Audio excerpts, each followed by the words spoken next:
नमस्कार। आज हम रसायन विज्ञान की कुछ बुनियादी अवधारणाओं पर बात करेंगे। हमारे पास स्रोत है एनसीईआरटी की 11वीं की किताब का पहला अध्याय। देखिए, मकसद सिर्फ किताबी बातें दोहराना नहीं है। हम समझना चाहते हैं कि ये रसायन विज्ञान, मतलब ये जो अणुओं का खेल है, ये हमारी दुनिया को चलाता कैसे है, भारत की अपनी पुरानी जड़ों से लेकर आज की जो टेक्नोलॉजी है वहां तक। हाँ बिल्कुल। ये सिर्फ वो 100-118 तत्वों की बात नहीं है। नहीं, उनसे बनने वाले जो अनगिनत अणु हैं, यौगिक हैं और उनमें जो बदलाव होते हैं, असल में ये उसका विज्ञान है। सही। तो चलिए शुरू करते हैं। थोड़ा पीछे चलते हैं इतिहास में। हम अक्सर सोचते हैं कि केमिस्ट्री मतलब मॉडर्न लैब, पर भारत में तो इसकी जड़ें बहुत पुरानी हैं। वो रसतंत्र, रसविद्या, ये सब क्या था? बिल्कुल सही कह रहे हैं आप। सिंधु घाटी सभ्यता को ही देखिए। मोहनजोदड़ो, हड़प्पा की खुदाई में क्या मिला?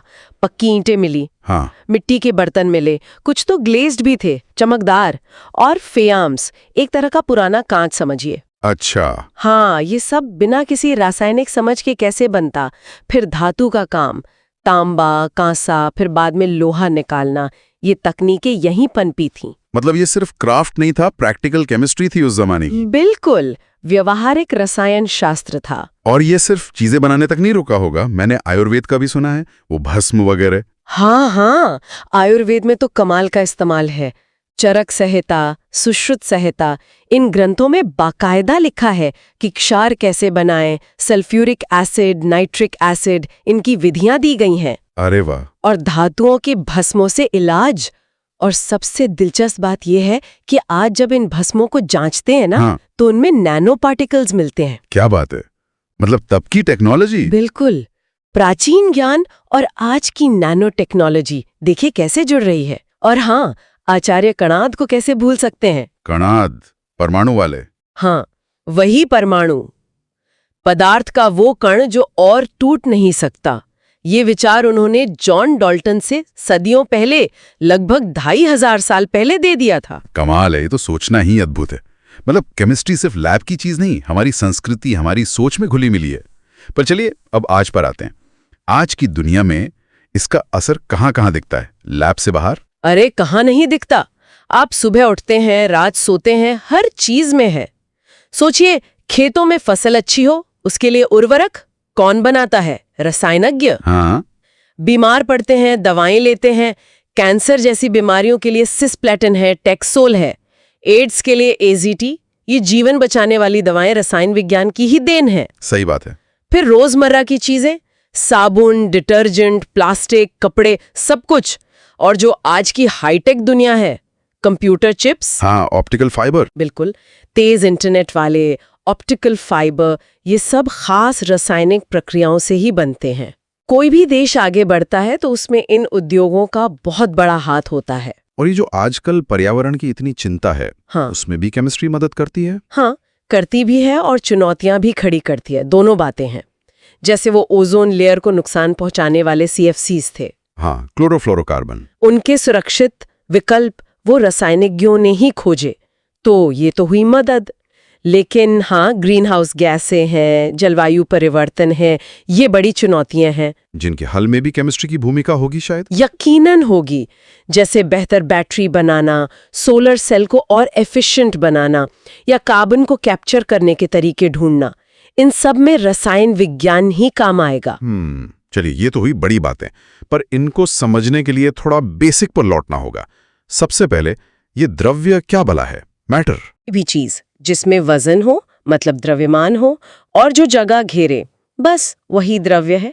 आपका पेन, ये हवा, पानी, सब कुछ। ठीक है। और इसे हम आमतौर पर 3 हालतों में देखते हैं: ठोस, द्रव और गैस। Solid, liquid, gas. हाँ, फर्क बस उनके कणों की व्यवस्था में है। ठोस में कण एकदम चिपक कर बैठे होते हैं, हिल नहीं सकते ज्यादा। द्रव में थोड़ी आजादी होती है, बह सकते हैं। और गैस में तो कण पूरी तरह आजाद, इधर उधर भागते रहते हैं। अच्छा, और इनको शुद्धता के हिसाब से भी बांटते हैं? हाँ बिल्कुल। या तो कोई चीज एकदम शुद्ध होगी या मिलावट वाली। शुद्ध पदार्थ भी 2 तरह के होते हैं। एक होते हैं तत्व, एलिमेंट। इनमें एक ही तरह के परमाणु होते हैं। जैसे सोना है तो उसमें सिर्फ सोने के ही परमाणु होंगे। लोहा, ऑक्सीजन, हाइड्रोजन, ये सब। ठीक। और दूसरे होते हैं यौगिक, कंपाउंड। इसमें अलग अलग तत्वों के परमाणु एक फिक्स्ड रेशियो में, एक निश्चित अनुपात में जुड़ते हैं, जैसे पानी। H2O। हाँ, H2O हमेशा 2 हाइड्रोजन और 1 ऑक्सीजन परमाणु मिलकर ही पानी का एक अणु बनाएंगे। Carbon dioxide CO2 1 carbon 2 oxygen, ये फिक्स्ड है। ओके, और अगर फिक्स ना हो, बस यूं ही मिला दिया? तो वो मिश्रण है, मिक्सचर। जैसे हवा, इसमें नाइट्रोजन है, ऑक्सीजन है, दूसरी गैसें हैं, पर कोई फिक्स्ड रेशियो नहीं है। या आपने पानी में चीनी घोल दी, वो भी मिश्रण है, किसी भी अनुपात में मिला सकते हैं। समझ गया। तो ये सारी कहानी घूम फिर के इन छोटे छोटे कणों पर आ जाती है, परमाणु और अणु। पर ये इतने छोटे होते हैं, इनको गिनते कैसे हैं? यहीं पर वो मोल वाली बात आती है। ये केमिस्ट लोगों की गिनती है क्या? हाँ, बिल्कुल, एक तरह से कह सकते हैं, क्योंकि परमाणु और अणु इतने ज्यादा छोटे हैं और इतनी बड़ी संख्या में होते हैं, खरबों के खरबों। हाँ, गिनना तो नामुमकिन है। बिल्कुल। तो वैज्ञानिकों ने सोचा कि क्यों ना इनका एक स्टैंडर्ड पैकेट बना लें। उसी पैकेट को मोल कहते हैं। अच्छा, एक पैकेट? हाँ, और उस एक पैकेट में यानी एक मोल में हमेशा कणों की संख्या फिक्स्ड होती है। एक बहुत बड़ी संख्या है वो, आवोगैड्रो संख्या कहते हैं उसे। लगभग 6.022 गुणा 10 की घात 23। 6.022 इंटू 10 टू द पावर 23। बाप रे, बहुत ही ज्यादा। हाँ, बहुत ज्यादा। पर यह बस एक नंबर है। जैसे 1 दर्जन का मतलब हमेशा 12 होता है, वैसे ही 1 मोल का मतलब हमेशा इतने कण होते हैं। तो ये गिनती को आसान बनाने का तरीका हुआ। और चीजों को तौलने से जोड़ने का भी। किसी चीज के 1 मोल का वजन अगर हम ग्राम में लें तो वो उसका मोलर द्रव्यमान कहलाता है। अच्छा। इससे लैब में रिएक्शंस वगैरह के लिए कितना पदार्थ लेना है, इसका हिसाब लगाना बहुत आसान हो जाता है। ये केमिस्ट्री की भाषा का एक जरूरी हिस्सा है। तो मतलब कुल मिलाकर देखें तो ये रसायन विज्ञान सिर्फ लैब की दीवारों में बंद नहीं है। नहीं, ये तो हमारे इतिहास से जुड़ा है, हमारी सेहत, हमारी अर्थव्यवस्था, हमारे भविष्य से जुड़ा है। बिल्कुल। और ये सोचना कितना फैसिनेटिंग है कि कैसे वो पुरानी बातें, कणाद का, परमाणु का विचार हो या आयुर्वेद की वो भस्में, वो आज भी कितनी रेलेवेंट है। शायद उनमें आज की समस्याओं के हल भी छुपे हों। सही कहा। और यहीं पर हम अपने श्रोताओं के लिए एक सवाल छोड़ सकते हैं।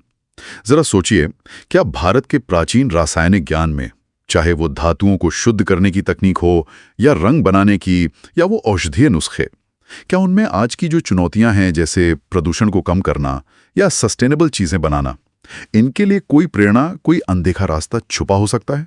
विचार जरूर